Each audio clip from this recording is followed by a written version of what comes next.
The Mannin Line, brought to you by netzeromatrix.com, your one-stop shop for advice on renewable energy solutions and other green initiatives.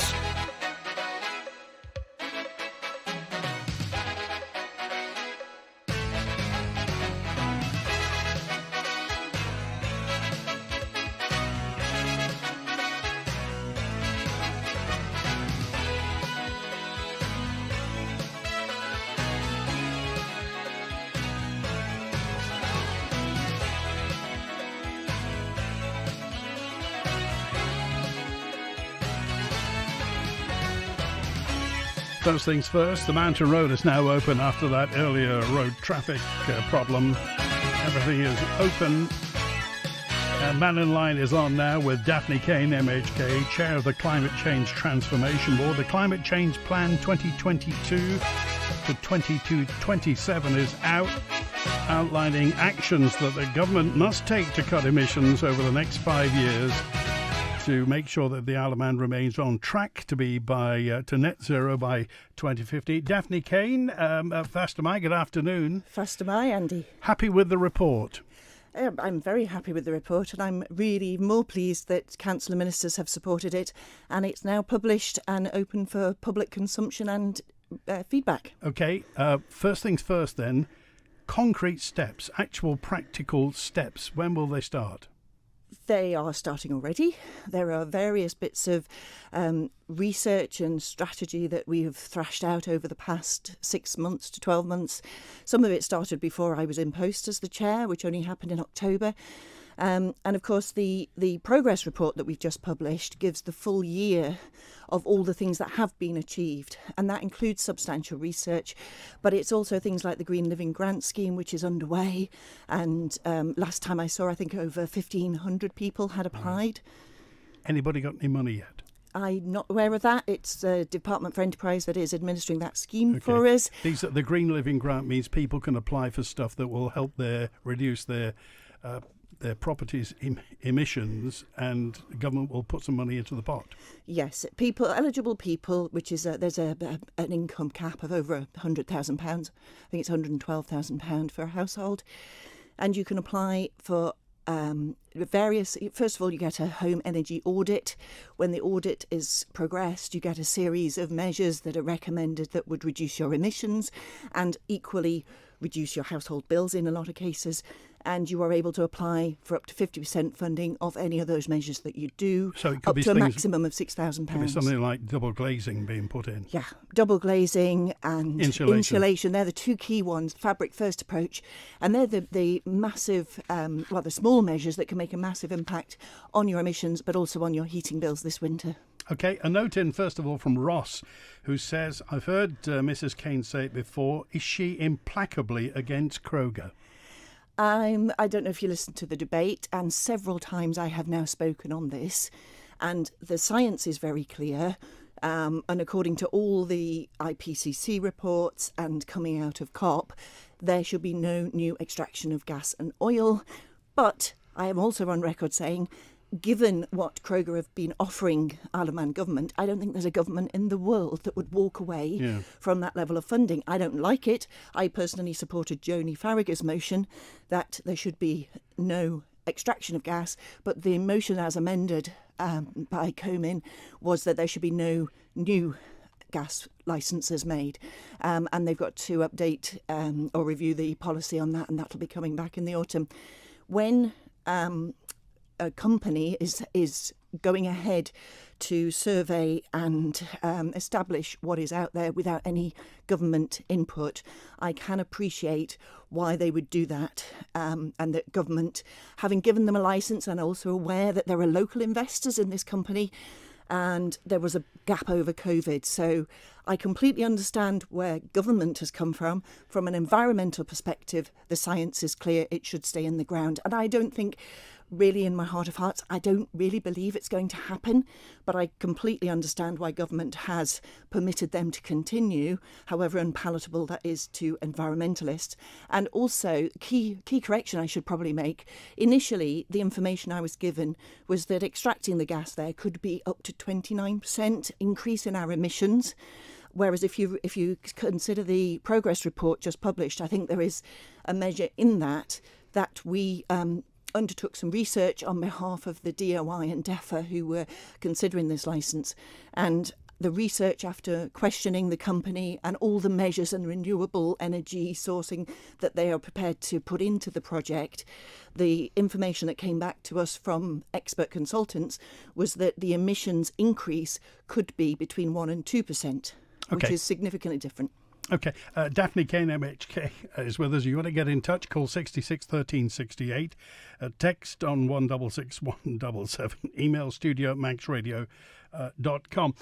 So it's Department for Enterprise that do the Green Living Grant, is that right? So they're the people to get on to.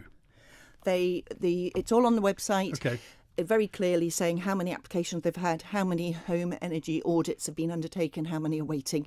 And I believe a number of applications for the grant have been processed. I'm not sure whether anybody has progressed to receiving the grant funding yet. And I'm also aware that there's a few queries that are being referred back and actually being discussed by the climate team as we speak. Not swift, is it? It hasn't been, no. Considering it's not an impressive amount of money, £6,000. You would have thought that to show some momentum, it could have been speeded up. Just a note in from Paul on 715 says, Green Living Grant, I applied after Christmas, nothing, absolutely nothing from Paul. So somebody somewhere is, they're saying Green Living Grant, but no money. We've allocated a total of £7.2 million to fund the applications, and if everybody claimed the maximum, I think that would be 1,200 people and homes would benefit. Yes, it's taken too long. Is the scheme the ideal scheme that I would put in place if we were looking at it now? Probably not. But this is what we came into. The previous administration approved it in July, and the first several months we had to get some home energy assessors up to speed and authorised to go out and do those home energy audits. So yes, it's not been an ideal start, and we are reviewing it. We've already made certain changes to make it more flexible around the work that people can opt to do, so they don't have to do it in the priority list that the audit comes back with. However, I think that the Transformation Board will be considering and reviewing the scheme very shortly and looking to see if there's more targeted support that we could offer households from the end of this year. Okay, if the plan goes ahead, if everything happens in 15 months' time, the hand of government will be on building companies and there will be no fossil fuel heating systems. From 2024, 15 months' time, builders will not be allowed to put a fossil fuel heating system. How do you feel about the hand of government on building companies? This is the hand of Parliament, if you like. The whole of Tynwald approved the Climate Change Act, which came into force, and much of the work that the Climate Change Transformation Board is undertaking is to be compliant with that act and the statutory obligations that it puts on us.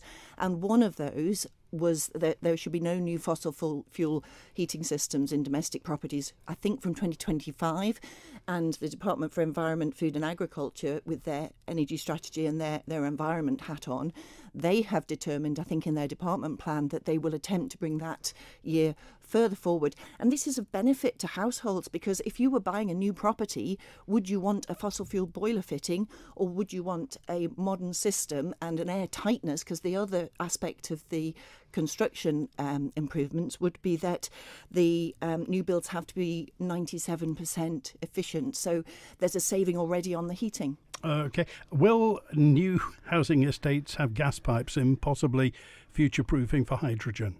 I would say that was up to the developers. I don't know that that's a solution. If you look at the report that we had done on home heating scenarios, hydrogen is a very uncertain fuel for the future. It is one that we're keeping a watching eye on, but in terms of distribution to homes on the island, there is some concern and some question over whether the network delivering gas to domestic properties would be suitable for hydrogen gas. And also there's an issue over the current cost of that and whether it would be affordable in the future. So I would say no, we are probably looking at more efficient homes heated by alternative and ideally renewable sources for the future. Okay, Tammy's got a tongue in her cheek here saying, I'm speaking on behalf of the millionaires of Bride. Can you tell me, is there an eco-friendly Arga on the market? Not that I'm aware of. You'd have to talk to your suppliers on that one. Can you But imagine? there are biofuel different sources that people are looking into. No Argas in Bride. What would happen? Juan's on the line. You're live with Daphne Caine. Juan. Hey Andy, how are you doing? Good afternoon, Daphne. Good afternoon, Juan. The new green goddess for the Isle of Man. I think that's your new title, isn't it? Now the climate change czar for the Isle of Man. You've got your hands full there. Just wanted to generalise. I've got a list of uncomfortable truths about the big agenda of all this and following the money trail. But just generalising. You've made it quite clear what your stance is on the climate change and everything. I just wanted to know, you've studied the bill thoroughly, and I take it that you've studied both sides of the argument with the climate change agenda? When you say both sides, I'm following the science, and the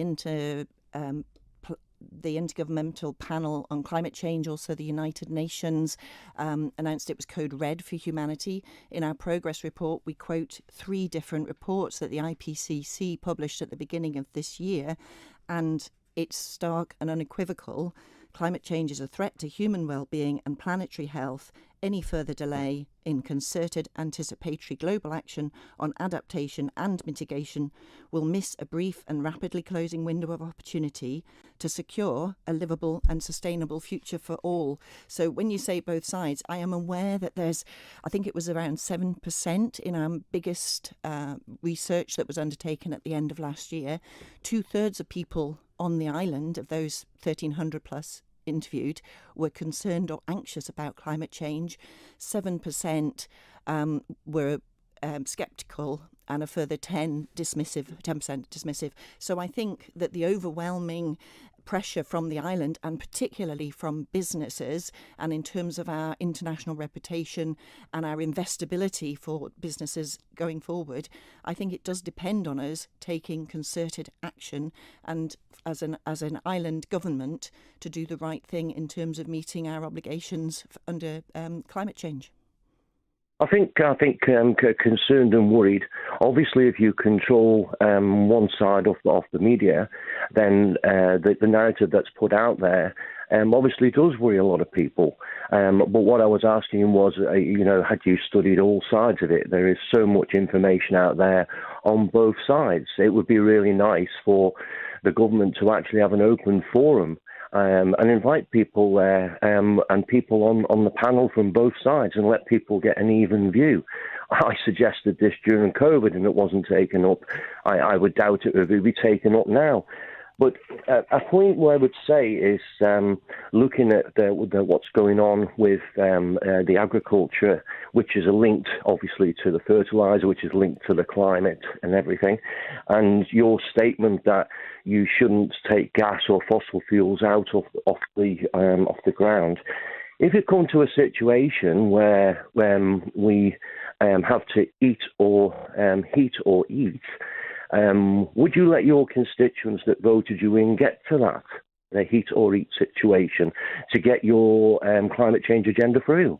It's not my climate change agenda. This is the island's climate change plan. This is something Tynwald supported, a motion that we are living through a climate emergency. And when you say that I control one side of the media, that's completely not true. The media and public are still discussing aspects, but the science and the vast majority of scientists, the IPC, the United Nations, all agree that there's a very limited and closing window through which we must do everything we possibly can to reduce our emissions, because it is human activity and those carbon emissions that are increasing the global temperature and causing hardship already to the planet. I mean, would you accept that there's an increase in wildfires? And what we just saw in the UK last week with the heat wave and the popping up of house fires, and Portugal, south of France, Australia, and America. I just think that we keep getting a proportion of people who really don't believe it. And then only this week and last week, I think we're the programme on BBC Two, Big Oil versus the World. And Al Gore was quoted saying this was effectively a war crime in moral terms, in terms of what the oil companies perpetuated, having the knowledge, doing the research, but not coming clean with the people. So I think we've had so many decades of misinformation that it's very hard for people to know what the facts are.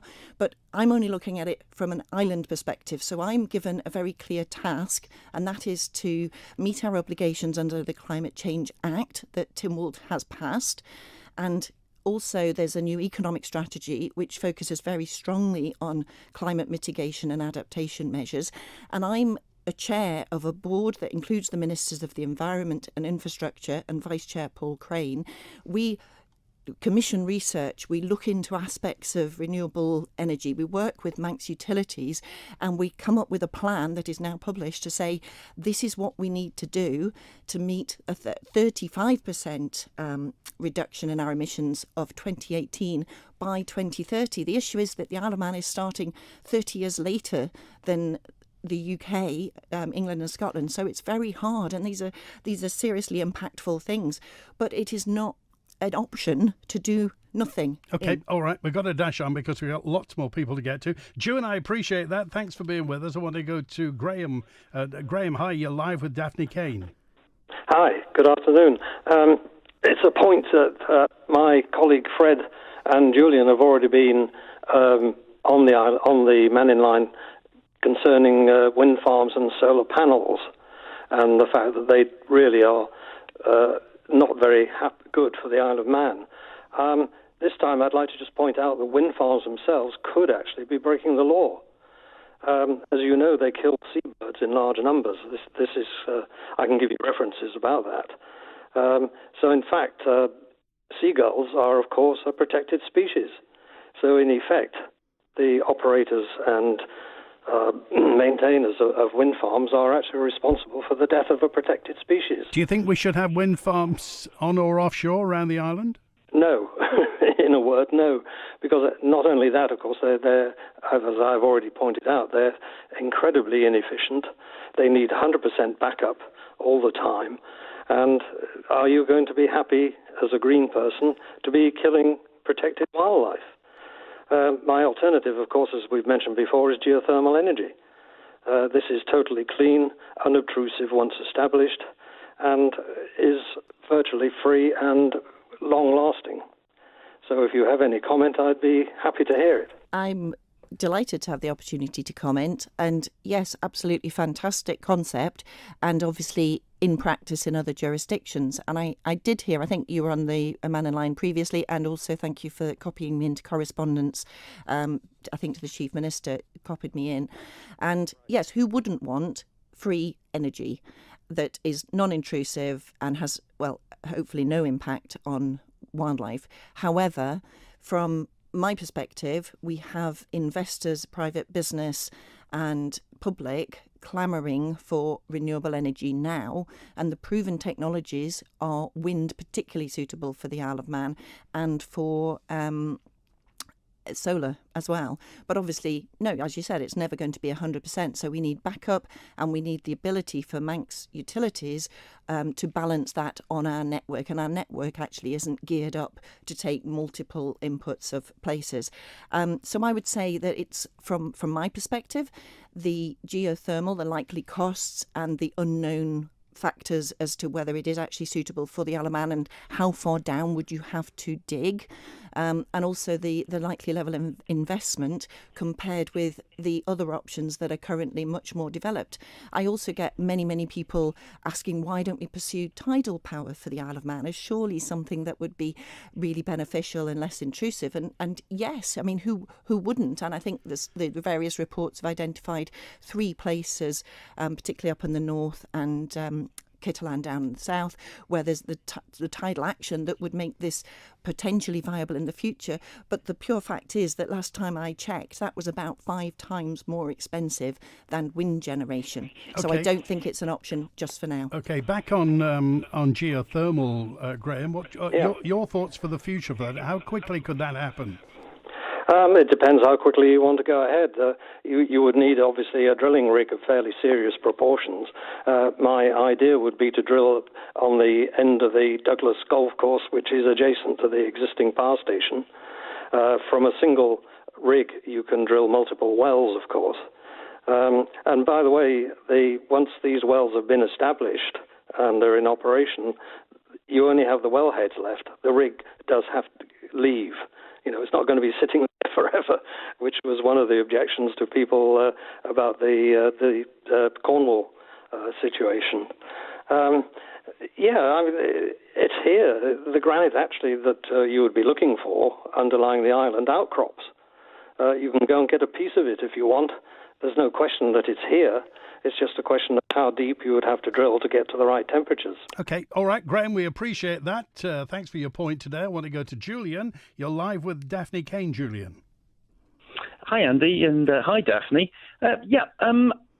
When you got on board with this whole climate crisis and all the rest of it, and the green agenda, you might call it, what considerations did you give to any kind of negative outcomes or unintended consequences from this? Well, we're constantly reviewing the latest science and always looking for what is best from the island perspective and for the island community. So when you say possible negatives, what specifically do you mean? I'm talking about our loss of freedoms, our loss of mobility, the fact that if you put that demand-side response in, people probably won't be able to use their cars after work because they can't charge them till 12 because the load's too high. Widespread bankruptcy, especially amongst farmers, as Julian has said before.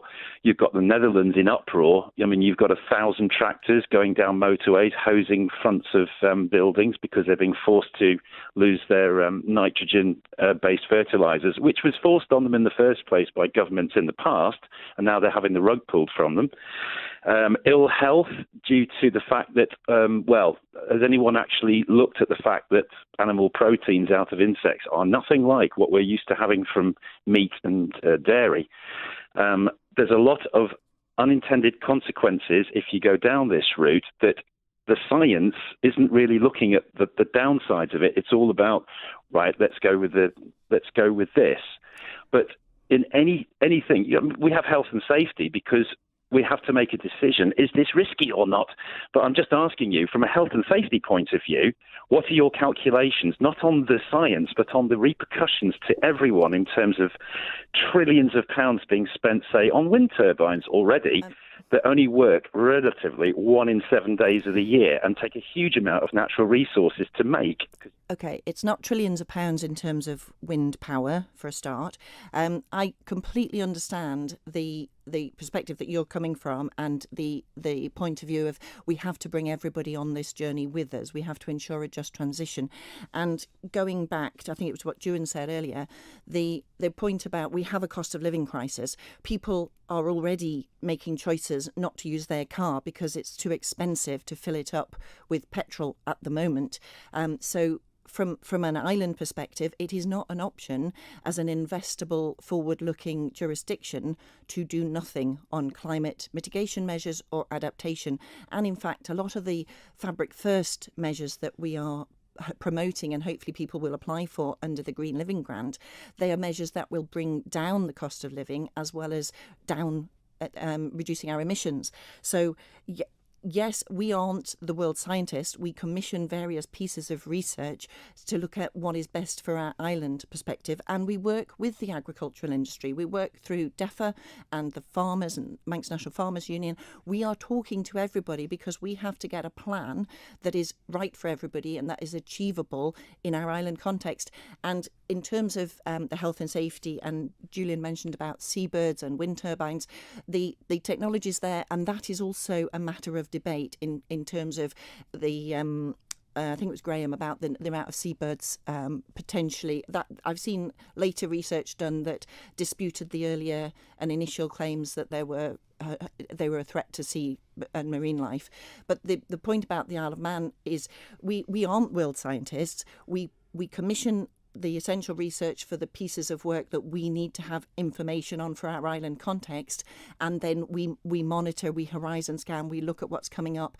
But in terms of what we need to do right now, I think it would be hugely beneficial if we had alternative sources of energy generation and we weren't wholly dependent on a gas turbine. And in terms of energy security, what we have now is not recommissionable for the future, for the long term. And I think the roadmap to 2050 that we also published along with the action plan for 5 years sets out very clearly the steps and the milestones that we have to hit to be able to achieve 2050. But yes, it has to be in a way that brings everybody along and does the least harm. I mean, the idea is that what we're doing in terms of people not being able to use the cars if they can't charge them, as the ownership of electric vehicles increases, and last I heard it had crept over 800 on the island now in domestic use. Likewise, the amount of public charges is increasing so that it stays at roughly 1 to 10. So I think there's around getting up to 80 electric chargers and 800 cars. So it's a gradual process, and we are all on this journey together. Okay. Getting off it is not an option. All right, Julian, final word. You say we're on this journey, but none of the 194 countries that have signed up to this have been asked. There's not been a single referendum in any country to ask the population, are you cool with us literally being bankrupted with substandard equipment? You say, oh, we need a different thing from a gas turbine. You cannot possibly, at the moment, have any kind of energy generation that will get within 1/100th of what we actually use at the moment. I mean, even on their own figures from the Manx utilities, if you go on Wikipedia and look at Manx gas industry, and you have a look and see that we use more energy just on gas in heating than the largest wind farm at Walney Wind Farm can generate in a year. I mean, that was £3 billion. I mean, that's just the Isle of Man's usage of gas is more energy than the largest wind farm in the world can generate. Okay, all right. Thanks, Julian. Listen, we're running out of time because so many people want to get on, but we'll leave it there, Julian. There'll be more to come in the future. Richard's on now. You're live with Daphne Caine, Richard. Thanks. Hi, Daphne. It's Richard Fletcher. I've Hello. dealt with your colleagues on the Green Living Grant Scheme before, and I think you're probably aware of maybe what I'm going to bring up now. But I'd just like an update, really, on what's happening with the known shortcomings with the scheme in respect of the software that's being used by the auditors. That software is out of date and recommends a fossil fuel gas boiler as the heating source, and it won't recommend an air source heat pump, which is quite contradictory, really, to everything that's been going on with the scheme itself. Now, that's been known for over 3 months. It's not a policy change because it is actually in the policy that air source heat pumps would qualify for the grant. But instead of putting in place a manual intervention to fix that, no air source heat pumps have been awarded grants, and the promotion effectively means that I don't know how many gas condensing boilers have been fitted as a result of that. So what is happening? It went to, I believe there was a memo in Tynwald on the 21st. What is now going to happen? What timescale is that change going to be made to the scheme? The changes made are to do with the order, the priority that people can do them, and also removing the need for a registered contractor to do up to £1,000 worth of work, such as insulation. I think that's the changes that have been approved. Yes, the software was out of date. It's not appropriate for the Isle of Man. It doesn't, in my mind, and I'm only one member of the board, it doesn't achieve what we thought it was going to achieve. This is a scheme that we inherited from the last administration. Would we promote this now? No. But the interest and the uptake and the applications at over 1,500 demonstrate that there is a need there for some support for Fabric First and boiler replacements. But as I've said, we're taking it back to our Transformation Board, and also I know that Department for Enterprise, and I said there is a discussion ongoing at this time, as far as I'm aware, to look at what further tweaks we need to make to it, especially in view of the recommendation and the limit over solar panels and other things. So I'm sorry that it's not been everything that we hoped it would be, but there is support there. And the bottom line is that the grant, as it's delivered, and the measures that people can undertake in their homes will reduce their emissions and will have the benefit of reducing household bills as well. But I agree with you, as you know, I'm fully aware of the limitations of it, and that's why we're looking whether we should adapt this, or actually if we should do more targeted support, grants and loans for the future. Well, this has been known for 3 months, Daphne. The air source heat pump thing, you've got the MU doing audits and approving households for air source heat pumps, saying, yes, that's the best solution, and we sell them. And then you've got the DFE doing audits which are physically impossible to recommend a heat pump, and it's known about. And I just don't understand why manual intervention can't be input to change that, because you're not going to replace the software overnight. It shouldn't have been used in the first place. Mistakes are made, I accept that.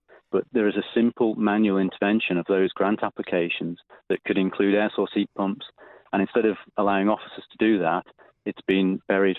And it's not acceptable. It's not been buried. It's the law. That the regulations that surround the scheme are very precise, and it doesn't permit us to have any discretion. So I've asked several times when there's to the sort of common sense application, bizarre recommendations that don't really fit and don't support what the householder was wanting to do.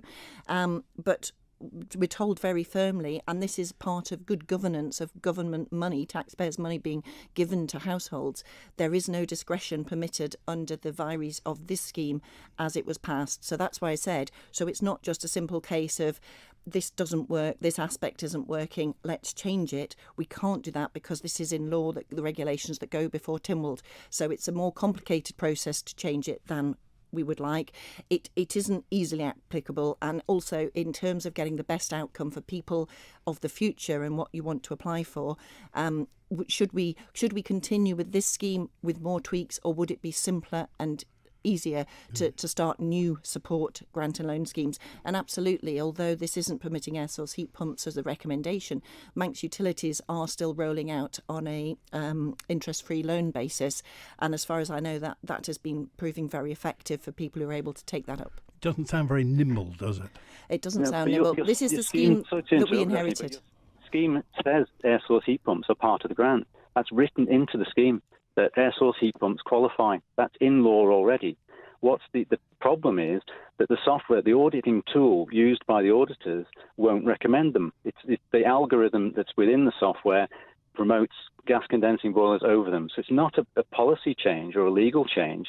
It's the result of an incorrect piece of software. OK, all right. We have to leave it there, Richard, because lots of people backed up. But thanks for making your point today. And just before we go to a break, just two very quick points. If you just very briefly, Lawrence has emailed in and just said, who are the people on the Climate Change Transformation Board? Who is the board? The board, myself as chair, as a backbencher. There is Paul Crane, MLC, as vice chair, and then the two ministers, and obviously we've had a change in recent weeks.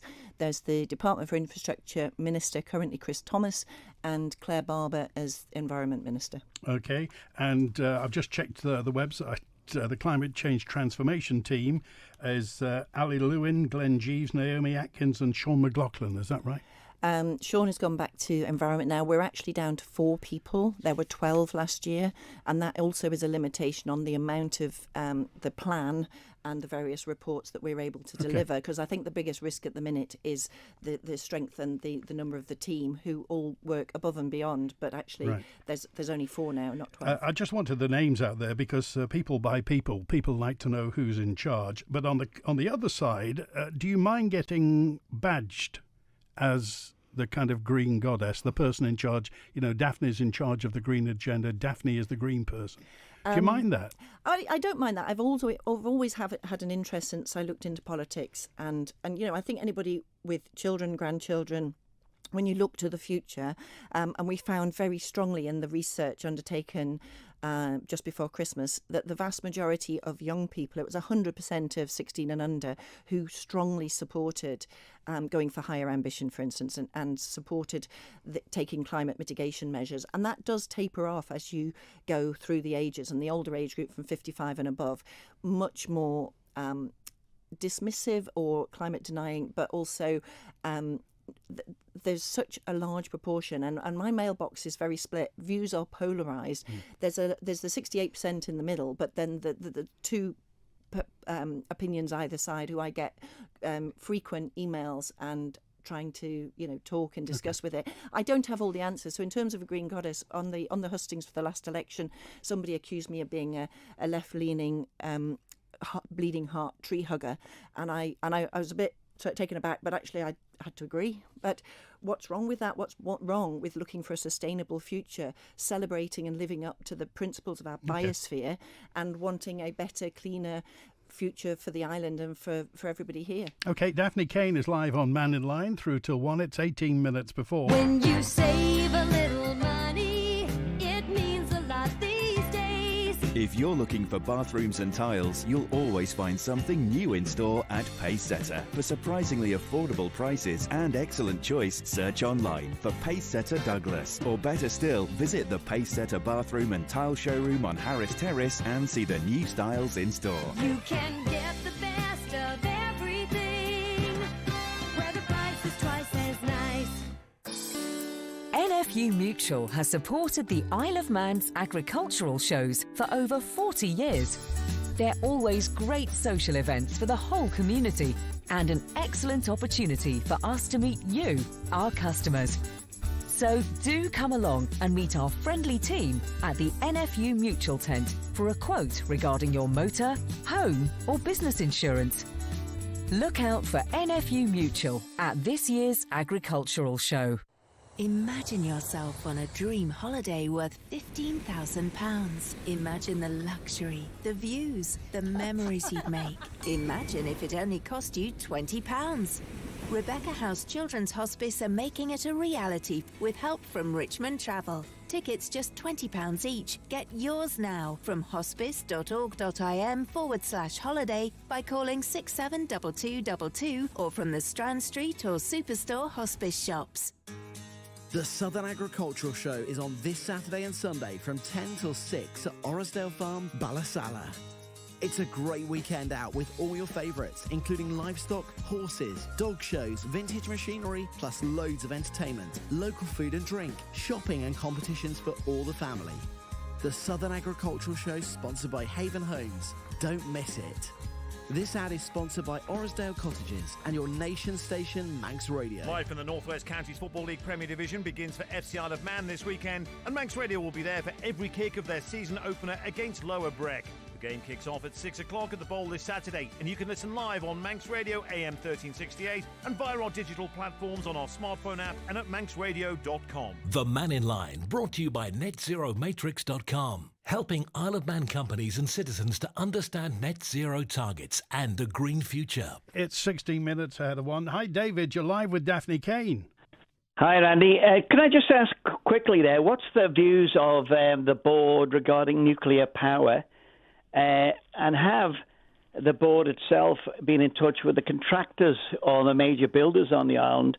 And the third one, asking on that, does the 42 million actually exist as a value that we can actually use over the next few years? Okay, fast am I, David, and thanks for the questions. Just to deal with them in turn, the board, since I've been there, has not discussed nuclear power. That's not something that's on the table for us.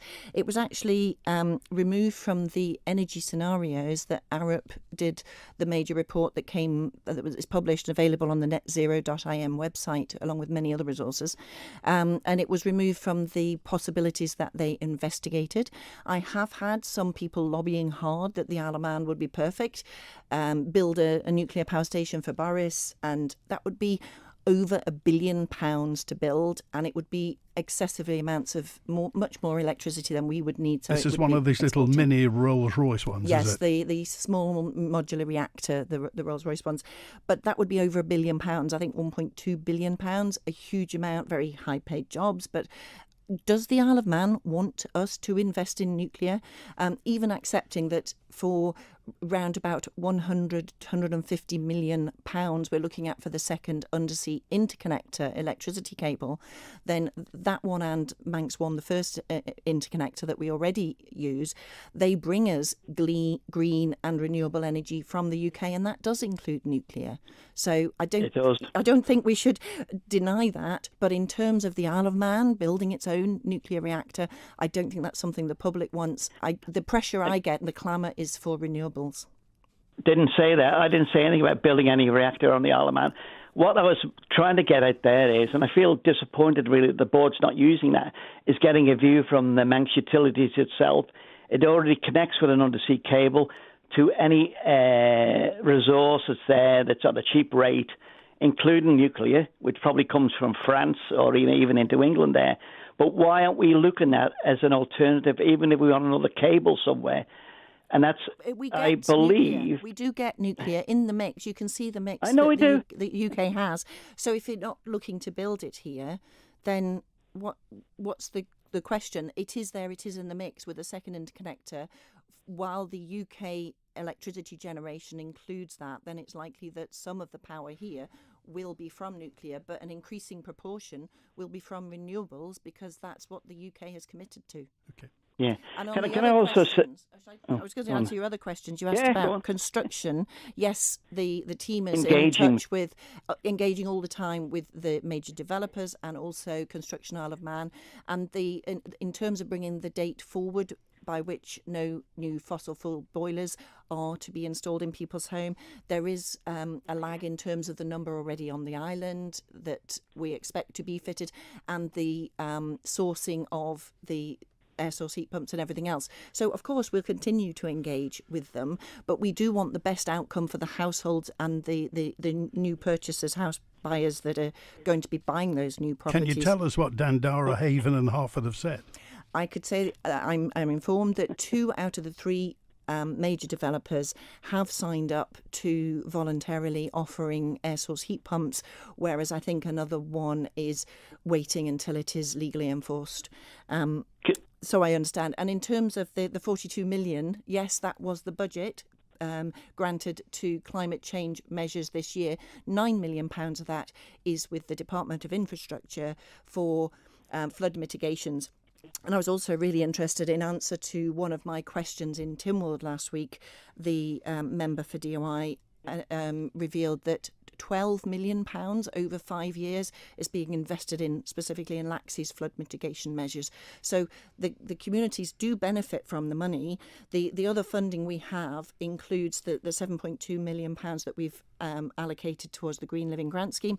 We have other funds that we are looking at reducing the emissions of the government estate, but nothing's ever simple. When we looked, and we have a scutch of applications from various departments so that they can reduce their energy bills from this winter if measures are put in place. But actually, before we did that, before we look at supporting any of those applications, there's also been a review of the government estate to see what buildings of that estate we're going to be retaining long term, so that we target our resources in the best way possible. Okay, final word, David. Okay. Well, I was just going to say, there's a lot of talk, there's a lot of reports, but there's no action. I don't see any action. It's like the fellow was on about the Green Initiative there. A simple change could do that. I don't think it's in the law either. You could do it by regulation or whatever, or put another scheme together to do that. Because you're saying you want to stop gas boilers or solid fuel boilers. I've got a feeling you'll hit a human rights issue there, even if you tried to force it through planning. Okay, all right. We appreciate that, David. Thanks for your call today. And Fred's with us. Hi, Fred. You're live with Daphne Caine. Hi, Daphne. Yeah, Fred Gray. I'm the one that co-authored the letter to the Chief Minister over geothermal. Now, in that letter, which you were copied on, you said that we did point out that to install geothermal is about twice the cost per megawatt compared to wind turbines. However, we also showed that over the 20-year life cycle of a wind turbine, because that's all it lasts, in fact, per megawatt hour, geothermal is much cheaper. Now, what we cannot understand is, you say you're commissioning studies to do this and studies to do that. Why don't you commission a study into the feasibility study of using geothermal energy on the island. I can't understand why you won't do that. It's not just me. It would go to the board, and the advice we've looked at the moment is that is beyond the cost, and there are more accessible, less expensive renewables that we could investigate. So I'm saying it's not on the table right now.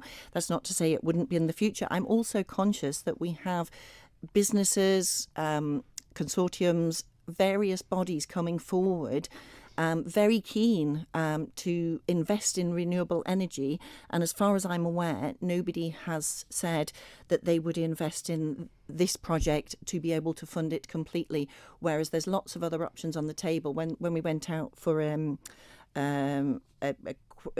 quick contracting, there were 41 expressions of interest and schemes coming forward, but I don't recall them being for this. And I'm very excited at the prospect. Who wouldn't want the free energy? But I'm also conscious that there's drilling involved to an unknown depth and an unknown cost for doing that. So I think in terms of the Isle of Man, that's what the feasibility study would produce. Fred, how much would a feasibility study cost? Is it millions, billions, thousands? I would think something around £1 million. About £1 million. For a feasibility study to see if it is feasible. But, I mean, the problem is the Arup report only covered geothermal on one page and basically said that geology was not suitable. Well, that's not true. The geology is there, the granite is there, and all we're saying is you're going to miss a trick if you do not conduct a proper feasibility study into geothermal energy on the island.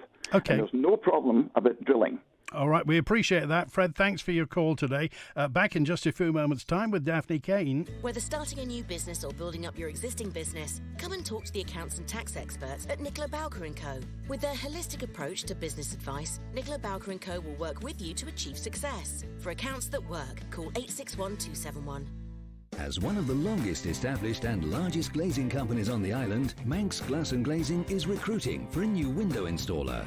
Dedicated to providing the highest standards, we need a reliable individual with a clean driving licence. No experience necessary. In return, we offer competitive rates of pay, 4 weeks annual leave plus bank holidays. Interested? Then email inquiries@manxglass.com or call 674 573. Manx Glass and Glazing. We're here to stay. Jackson's and Motor Mall are delighted to sponsor the main ring at this year's Southern Agricultural Show and support essential food and agricultural industry on the island. Find us by the main ring for some show-stopping special offers. Jackson's and Motor Mall. Discover an exciting range of day trips this August and September at Steam Packet Holidays. Take a walk on the wild side with a fabulous family day out to Chester Zoo. Enjoy a trip to Southport Flower Show for inspirational show gardens and magnificent floral displays. And for leisure experiences, shopping and much more, enjoy a day at the fantastic Trafford Centre. All Steam Packet excursions include ferry travel transfers and admission where stated. Find a great day out for everyone at steampacketholidays.com. Hey you! Bunch of Skankers are back! The island's favourite rude boys return for their second headline gig at the Royal Hall Villa Marina with special guests Heathen Chemistry. Get ready to move your feet to the skankingest sounds around. Bunch of Skankers, back to do all your favourite ska tunes quite well. August 6th. Book now at villagaiety.com or on 600 555. The Mannin Line, brought to you by netzeromatrix.com. The Isle of Man's main net zero progress website. Okay, as a note in from Dick. Thank you, Dick, and just said, I voted for Daphne. Did you know that it was recently published, Joe Biden's never owned an electric car, doesn't have solar panels or a heat pump at either of his houses in Delaware, a state where there is not one wind turbine. I didn't know that. So if the President of the United States hasn't taken up green energy solutions for his family and own state, could you ask Daphne what she's done for her own home, and do you own an electric car? I do own an electric car. I had a bit of an incident this morning because I got a puncture and ended up in Ramsey. So big shout out to Jackson's. Thank you very much for the replacement vehicle that got me here with a minute to spare. And yes, I've had an electric vehicle for 2 years. It was slightly dearer than a year-old demonstrator of a petrol car. However, the running cost of it cost me about £10 a week. I do at least 800 miles a month. I can't charge it at home because the house is very old and there's huge amounts of refurbishment or replacement that we're looking at doing. So I charge only at public chargers, and I found that my running costs, instead of filling up with petrol every 10 days for £60 or more, it would be much more now, I'm running at about £10 a week, even with the increase in electricity costs now. And the app and the increase in public chargers available, it all contributes. So yes, I would love to have solar panels in the future, and I am looking at various other things in terms of home improvement. Okay, you're live at the Villa Marina, I think, in September. Tell us about it. The government conference that Al Cannon has announced is taking place over the 20th and 21st of September. The Tuesday, the 20th, I'm down scheduled to do a big session open to all public between 10:30 and midday, I think, on the Tuesday, the 20th of September. And I would love everybody to come along and engage with that. And meanwhile, people, are welcome to contact me anyway. And in the meantime, will you come back on Mannin Line before Christmas? I'd be happy to, and thanks for having me, Andrew. All right, good to talk to you today. Daphne Caine MHK, and thanks to Barry Redfern producing Mannin Line today. WINT. Take to the skies over the Southern Agricultural Show on a 6-minute helicopter flight with Yellow Helicopters.